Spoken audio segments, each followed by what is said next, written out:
warahmatullahi wabarakatuh. Halo semuanya, saya Putri Nabila Azhara NPM 220121029. Di sini saya akan memaparkan dan menjelaskan bagaimana cara melakukan analisis regresi linear berganda atau multiple linear regression analysis dengan software SPSS, di mana ini menjadi bentuk evaluasi tengah semester kelas analisis multivariat kelas C. Sebelum masuk ke pengolahan data, perlu diketahui bahwa analisis regresi ini adalah sebuah metode statistik untuk mengetahui hubungan dan pengaruh antara variabel bebas dan variabel terikat. Jadi, jika variabel bebas dari penelitian tersebut berjumlah satu, maka disebut regresi linear sederhana, sedangkan jika lebih dari satu, disebut regresi linear berganda. Masuk ke tentang data penelitian, data yang saya ambil ini dari penelitian yang berjudul Analisis Pengaruh Store Atmosfer, Promosi dan Kualitas Pelayanan Terhadap Kepuasan Pelanggan Indomaret Jetis Ponorogo. Ini ditulis oleh Lutfi Maulana pada tahun 2016, di mana untuk penelitian ini metodenya adalah metode kuantitatif dengan data primer yang didapatkan dari menyebar kuesioner dengan skala Likert. Kemudian untuk variabel-variabelnya ada 4, di mana ada 3 variabel independen dan 1 variabel dependen. Untuk variabel independennya ada X1 store atmosfer dengan 4 indikator, kemudian X2 dengan promosi dengan 4 indikator, kemudian X3 kualitas pelayanan dengan 4 indikator, dan untuk variabel dependennya adalah Y, yaitu kepuasan pelanggan dengan 4 indikator. Untuk total indikatornya adalah 16 indikator, dan total sampel yang diambil adalah 65 responden. Nah, di sini saya sudah masukkan data mentahnya, di mana ada 65 data mentah dari 65 responden, dan di sini sudah ada nama-nama indikatornya, X1.1, X1.2, ada 16 indikator, dan untuk X1, X2, X3, dan Y itu adalah skor total dari item-item ini, penjumlahan item-item ini per variabelnya. Nah, sebelum melakukan analisis regresi linear berganda, kita harus melakukan beberapa uji terlebih dahulu, yang mana uji-uji tersebut adalah uji validitas dan uji reliabilitas. Nah, yang pertama ada uji validitas, ini untuk memastikan setiap pernyataan mengukur aspek yang diteliti. Jadi, untuk item-item ini, skor-skor item ini, itu harus berkorelasi tinggi dengan total skor itemnya, supaya bisa dianggap valid. Bagaimana caranya? Kita lakukan uji validitas dengan menuju menu analyze, kemudian kita masuk ke correlate dan bivariate. Lalu di sini yang kita masukkan adalah item-item dan variabel itu sendiri atau skor total ini. Kita contohkan X1 di sini kita masukkan karena kita mau mengetahui korelasi antara item-item ini di skor total itemnya.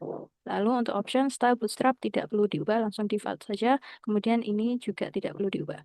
Kita oke. Nah, sudah muncul hasil correlation-nya, di mana ini ada tabel korelasi. Untuk kolomnya ada item-itemnya serta variabel, begitu pula dengan row-nya ada item-item serta variabelnya.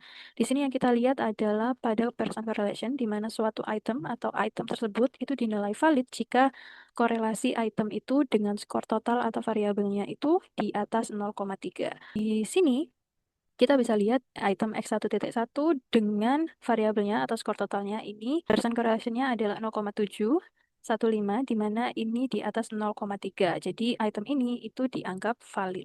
Kemudian untuk item selanjutnya juga begitu, X1.2, ini kita lihat korelasinya dengan variabel, di mana 0,63, kemudian X1.3 juga 0,7, ini juga 0,6, di mana semua item ini di atas 0,3. Jadi item-item ini memang valid dan berkorelasi kuat dengan store atmosfernya atau variabel store atmosfer. Selain itu, kita lihat dari signifikansinya, di mana untuk signifikansinya ini harus di bawah 0,05 supaya item ini juga dianggap valid. Di sini kita bisa lihat untuk signifikansi dari item X1.1 dengan variabel store atmosfer itu 0,00, ini di bawah 0,05, jadi ini dianggap valid. Begitu pula dengan item-item lainnya yang hasilnya 0,00 juga dan di bawah 0,05, jadi semua item ini valid. Nah, untuk uji validitas ini bukan hanya dites pada variabel X1 saja, tapi harus dicek untuk variabel-variabel lainnya juga. X2, X3, juga Y, itu harus dicek juga korelasinya. Di sini saya akan perlihatkan hasil-hasilnya saja, di mana untuk X2 ini Di sini untuk hasilnya juga kita lihat dari percent correlation ini 0,6, kemudian 0,7, 0,7, 0,8. Nah, item-item ini itu berkorelasi dengan variabel promosinya. Lalu kita lihat dari signifikansinya di mana 0,0, 0,0, 0,0, 0,0 ini juga menunjukkan hubungan yang kuat dan ini itu tidak terjadi karena kebetulan semata. Selanjutnya untuk X3. Nah, untuk korelasi X3-nya ini kita lihat dari percent correlation lagi ada 0,7, 0,8, 0,7, 0,7. Jadi di atas 0,3 dan ini dianggap valid. Kemudian signifikansinya juga 0,0, 0,0, 0,0 yang juga menunjukkan hubungan kuat. Lalu terakhir untuk Y-nya. Nah, untuk korelasi Y-nya ini dengan kepuasan pelanggan variabel atau skor total itemnya. Untuk percent correlation-nya dari indikator pertama atau indikator Y1 ini 0,5, 0,6, 0,8, 0,8 di mana ini menunjukkan bahwa memang item-item ini valid. Lalu untuk signifikansinya juga begitu 0,00 di bawah 0,05. Jadi ini dianggap ada hubungan kuat antara item ini dengan variabelnya. Lalu selanjutnya ada uji reliability, digunakan untuk menilai konsistensi jawaban responden dalam satu variabel. Ini dilakukan dengan step kita masuk ke analyze, kemudian scale reliability analysis. Di sini karena tadi adalah item dan variabel, kalau reliabilitas ini kita masukkan itemnya saja tanpa variabel, kemudian statistiknya tidak perlu diubah. Kemudian untuk scale labelnya ini kita masukkan nama dari variabel itu sendiri. Oke, kita oke.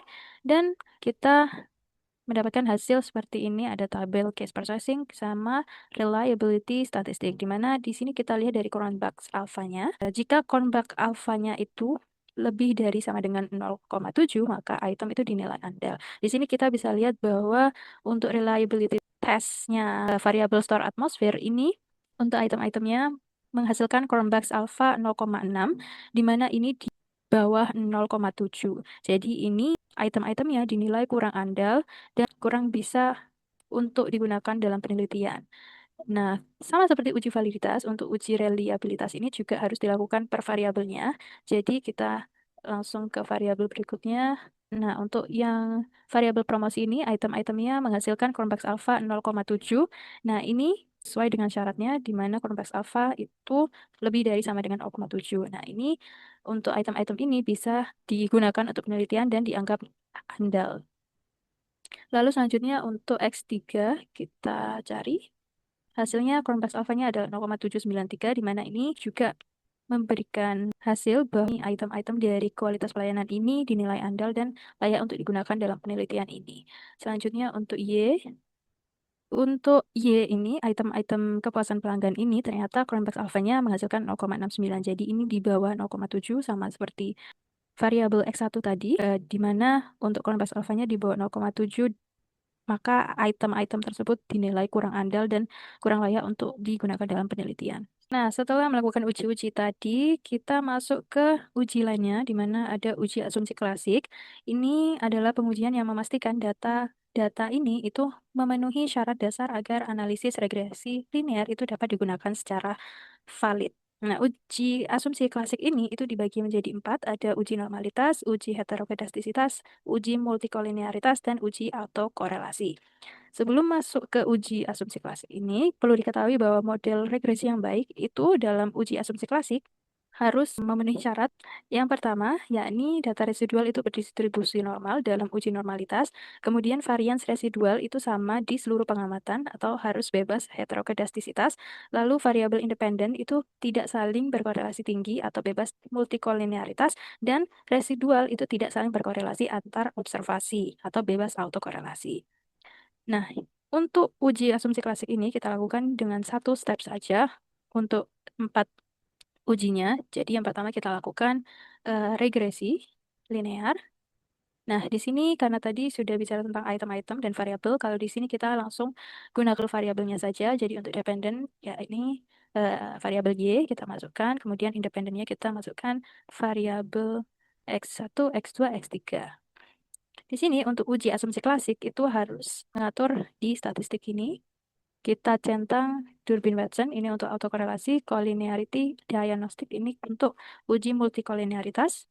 Lalu kita continue, kemudian plots, lalu kita masukkan Z predictors ke X, kemudian S residual ke Y. Lalu untuk standardized residual plots ini kita centang-centang saja, karena ini untuk uji normalitas. Apakah residualnya itu normal atau tidak? Kita continue, kemudian yang lainnya sudah default, tidak perlu diubah lagi. Kita pencet OK. Nah, sudah muncul hasil regresinya, di mana ada beberapa tabel di sini. Dan ada juga charts, seperti grafik-grafik ini. Kita masuk ke uji normalitas, di mana uji normalitas ini memastikan bahwa data regresi tersebut berdistribusi normal agar hasil uji statistik ini akurat. Nah, kita lihat dari histogramnya, di mana untuk data yang berdistribusi normal, histogramnya itu harus berbentuk lonceng. Datanya ini harus membentuk lonceng. Di sini kita bisa lihat bahwa untuk data-datanya memang membentuk lonceng, tapi juga ada data yang tidak mengikuti garis loncengnya. Jadi ini tidak sepenuhnya bisa dikatakan mencapai normalitas ya. Jadi ini agak diragukan. Selain itu, kita bisa lihat juga di normal probability plot. Di sini juga ada grafik di mana di sini jika titik-titik data ini mengikuti atau mendekati garis diagonal ini, maka data tersebut berdistribusi normal. Di sini kita bisa lihat bahwa titik-titik data ini ada beberapa yang mengikuti dan mendekati garis diagonal, tapi juga ada data-data yang terlempar dari garis diagonal atau menjauh dari garis diagonal. Ini juga bisa diragukan kenormalitasannya. Karena dari data histogram dan data probability plot ini masih agak diragukan, maka untuk uji asumsinya bisa dilakukan dengan uji lanjutan lainnya, yakni bisa melakukan uji Kolmogorov-Smirnov atau uji Shapiro-Wilk. Kita masuk ke uji heterokedastisitas, di mana kita bisa lihat dari scatter plot ini. Untuk uji heterokedastisitas ini sendiri memeriksa kesamaan varians residual antar pengamatan, di mana suatu model ini dikatakan baik jika titik-titik pada scatter plot ini itu menyebar acak dan tidak membuat suatu pola. Misalnya membuat suatu pola huruf U atau huruf V atau membuat pola yang berkumpul begitu. Tapi kalau dilihat dari data ini, untuk titik-titik datanya menyebar dan tidak membentuk suatu pola begitu. Jadi ini bisa dikatakan bahwa data ini itu bebas dari heterokedastisitas dan memenuhi asumsi homokedastisitas sehingga hasil regresi ini bisa dikatakan tidak bias. Lanjut ke uji multikolonialitas di mana ini memeriksa korelasi antar variabel independen. Kita bisa lihat dari tabel koefisien ini, kita lihat di kolom collinearity tolerance di mana model ini itu dinilai baik jika tidak ada multikolonialitas, di mana dengan syarat untuk toleransinya itu harus di atas 0,1. Kita lihat di sini untuk variabel independen ada 3, X1, X2, X3. Untuk toleransinya X1 adalah 0,4, X2 0,4 juga, 0,4 juga untuk X3, maka memenuhi syarat toleransi di atas 0,1 sehingga bisa artikan bahwa ini bebas dari multikolonialitas. Selain itu, kita bisa cek juga dari statistik VIF, di mana model yang baik itu nilai VIF-nya itu harus kurang dari 3. Jadi kita lihat dari variabel store atmosphere ini VIF-nya adalah 2,2, untuk promosi juga 2,2, untuk kualitas pelayanan juga 2,4. Jadi ini semua di bawah 3 dan dapat diartikan bahwa model ini itu bebas dari multikolonialitas. Lalu yang terakhir ada uji autokorelasi. Ini kita bisa lihat dari Durbin-Watson, di mana uji autokorelasi ini untuk memastikan tidak ada hubungan antar residual. Jadi, walaupun autokorelasi ini lebih tepatnya, lebih cocoknya untuk data time series, di model ini kita bisa lihat sebagai contoh, kalau semisal Durbin-Watson-nya itu adalah 1,7, di mana untuk model yang baik, itu syaratnya nilai Durbin-Watson-nya itu harus di antara 2 sampai 3. Nah, jika ini di bawah 2 sampai 3, berarti ini ada autokorelasi positif. Tapi karena tadi autokorelasi ini hanya lebih cocok untuk data time series dan bukan data yang saya gunakan, karena ini adalah data cross-section untuk pemasaran, maka autokorelasi ini tidak terlalu diberlakukan.